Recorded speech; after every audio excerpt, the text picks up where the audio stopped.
Siamo con Piero Barone del Volo, qui in Gazzetta, benvenuto, ben trovato. Di solito il mio cognome non lo dicono, ormai sono Piero del Volo, oppure quello del volo. Buongiorno.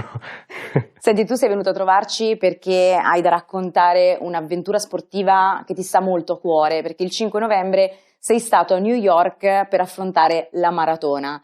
Com'è andata? Il 5 novembre precede 8 mesi di preparazione. È stata dura perché chiaramente correre una maratona, la prima maratona, non sai cosa ti aspetta, ma più che altro non sai come reagirà il tuo corpo. Quindi c'era l'ansia, la tensione, è stato un insieme di sensazioni difficili da descrivere. Però gli 8 mesi di preparazione mi hanno insegnato tantissimo. Partiamo da una premessa che da quando ho 15 anni, da quando abbiamo 15 anni con i miei colleghi, ho sempre vissuto forti picchi di adrenalina, palcoscenico, grandi emozioni. Magari all'inizio, quando sei adolescente, non hai quella consapevolezza, però più cresci, più acquisisci quella consapevolezza dell'emozione, dell'adrenalina, di ciò che stai provando. Ecco, in questi 8 mesi ho voluto godermi tutto il percorso, i momenti in cui ti sentivi forte, di scalare davvero qualsiasi ostacolo, e momenti in cui decidi di mollare. Però alla fine ho imparato che la testa comanda tutto. La lezione più importante è stata quella di ascoltare il corpo quando ti dice di fermarti.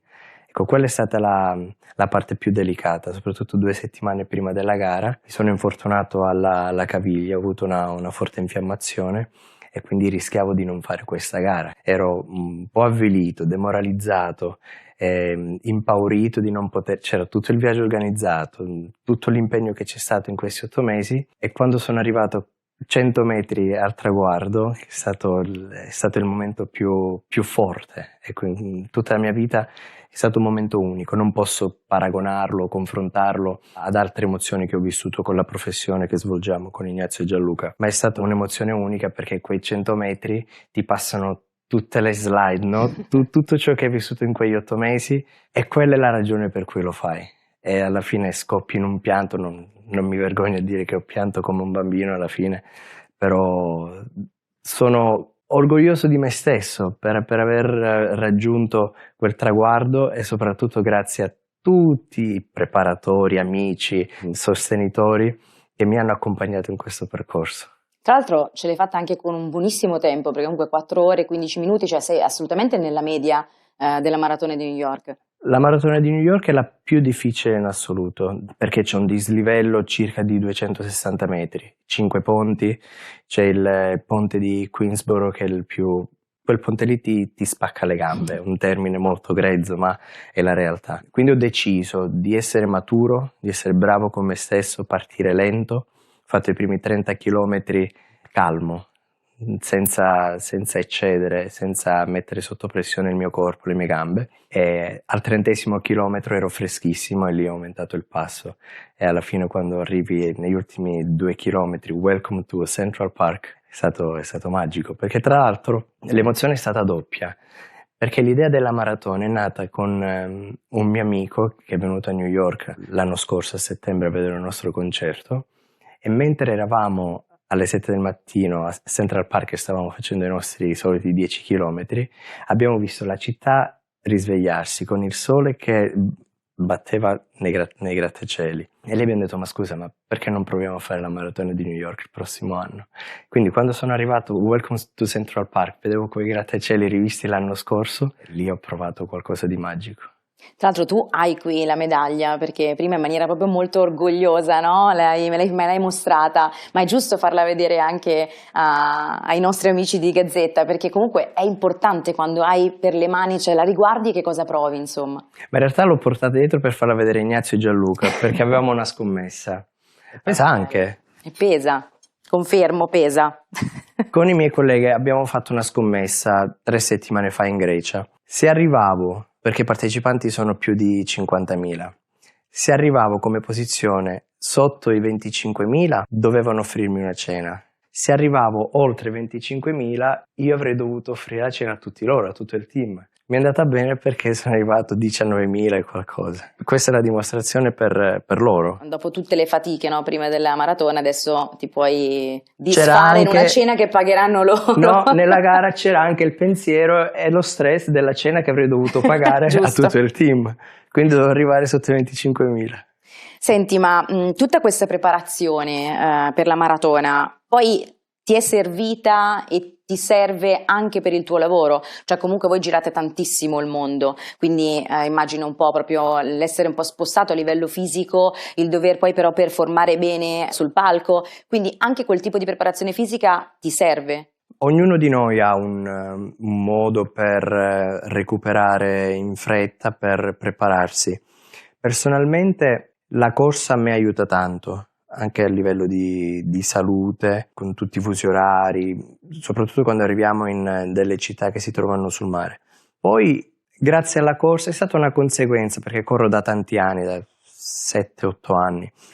Correndo scoprivo le città, quindi ho iniziato prima della corsa, passavo dalla concierge dell'hotel, mi facevo preparare un percorso turistico, safe, perché altrimenti andavo a finire sotto un'auto. La corsa più bella che ho fatto è stata a Sydney, in Australia. Sydney è una città unica, piena di runners, quindi quando correvo al mattino ho visto la città piena di gente che correva, quindi ti stimola molto di più. Quindi non smetterò mai di correre, tra l'altro tra pochi giorni partiamo in tour in Cina, adesso devo capire se posso correre in Cina, però mi piacerebbe scoprire qualche città, vado a vedere anche il tasso dello smog, se è basso Esatto. vado a correre, altrimenti dovrò accontentarmi del tapis roulant. Quindi adesso siete in partenza per questo nuovo tour in Cina, però prima uscirà anche qualcosa di speciale, visto che manca poco a Natale, con il volo state lavorando a un nuovo progetto for Christmas. Di cosa si tratta?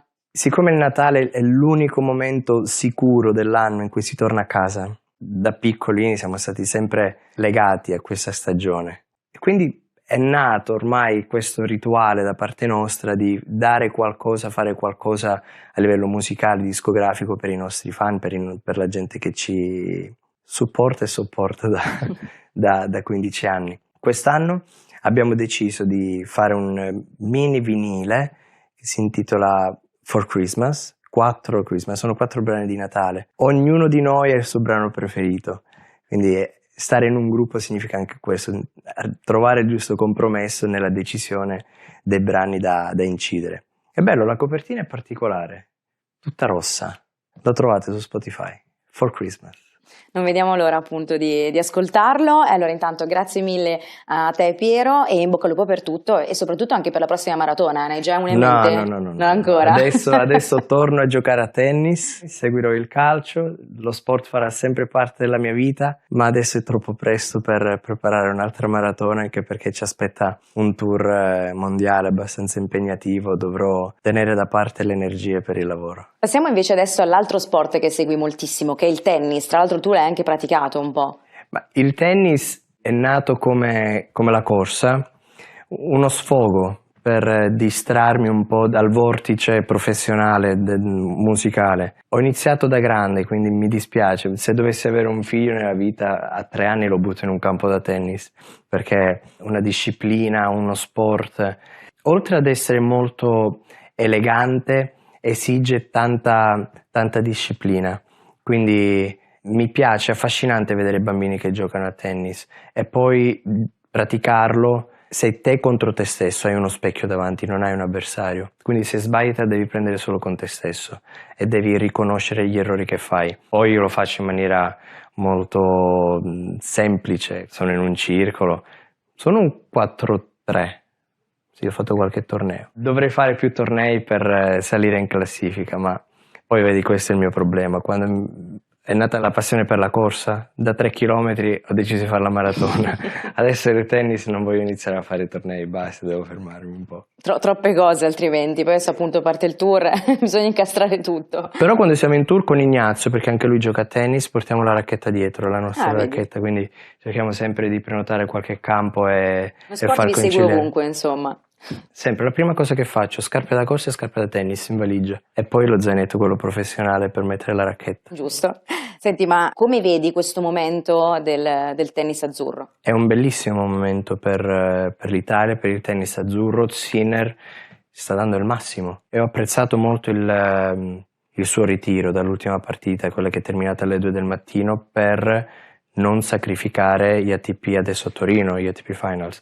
Vorrei andare a Torino a vedere qualche partita, vediamo se riesco nei nostri impegni personali, però c'è Sinner, c'è Sonego, il Grillo, Lorenzo è un grande, c'è Musetti, Berrettini, quindi abbiamo tanti nomi, poi Fognini, ne abbiamo tanti. Scusate se dimentico qualche nome, però dobbiamo essere orgogliosi, perché quando in un torneo vedi nel tabellone 6-7 nomi italiani e vedi salire quei 6-7 nomi italiani su nel tabellone, è un grande orgoglio. Il tennis è uno sport, a differenza di un gioco di squadra, quello è una professione più mirata a livello psicologico. Lì devi lavorare tanto su te stesso, sul tuo istinto, perché un attimo mollare tutto. Quante volte abbiamo visto spaccare le racchette? E di Sinner apprezzo molto il suo self-control, e davvero dovremmo imparare tutti questo. Visto che l'hai citato, le ATP Finals, Sinner è capitato in un girone non facile, ma secondo te può vincerle? Sì, assolutamente.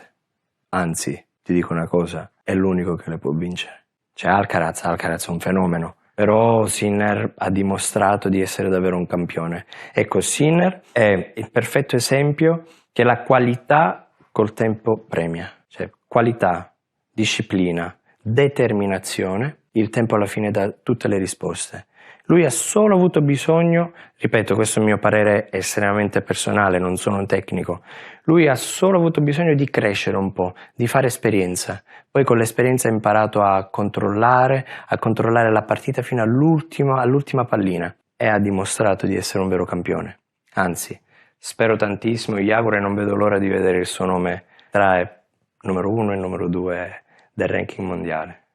Visto che tu sei un grande tifoso milanista, non posso non chiederti, insomma, come vedi il Milan quest'anno e l'ultima partita vincente contro il PSG, tu l'hai vista, l'hai seguita, come ti è sembrato? Ma il Milan è una squadra imprevedibile, perché ti dà grandi gioie all'inizio, poi ti demoralizza un po'.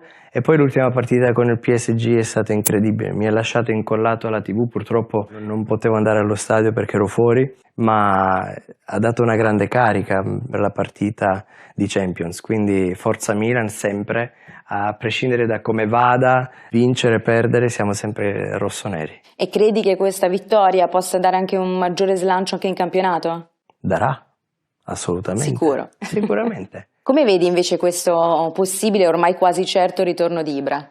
Ibra è il Milan. A casa ho una maglia firmata da Ibra incredibile, bellissima. Ma lui credo sia la sua figura a galvanizzare il pubblico e la squadra. È una figura positiva per la squadra. Adesso non sono un tecnico, ma da umilissimo tifoso non vedo l'ora e spero tantissimo arrivi di nuovo. Mi stavi raccontando prima, dietro le quinte, che questa fede rossonera è arrivata dal nonno. Da mio padre. Il nonno tifava Juve. Ah, il nonno tifava Juve. E mio padre mi ha indirizzato su questo binario, sul binario rossonero. Per me il Milan è l'anno Shevchenko, Gattuso, Pirlo, la Champions League, il famoso 3-3 contro il Liverpool. Mi ricordo vincevamo 3-0, c'era Dida in porta. Eravamo quasi alla fine e mio padre mi diceva non esultare, ancora è presto. E quelle parole non le scorderò mai più. In 6 minuti da 3-0 a 3-3. Avevo 7-8 anni, mi ricordo quanti anni avevo. E sono quelle immagini in salotto a casa, ho visto quel pareggio lì, è stato forte. Sono quei momenti che restano indelebili, ovviamente. Però ti legano di più alla squadra. E adesso ho la possibilità di andare spesso allo stadio, la vivo in un altro modo, ogni volta che entro dentro San Siro, perché vado a vedere solo le partite a San Siro. A San Siro a volte vado al Bernabéu a Madrid, perché c'è una grande amicizia con alcuni della squadra, quindi mi piace vedere le partite anche al Bernabéu. Secondo te il volo, che cosa accomuna il vostro gruppo al Milan? Lavoro di squadra.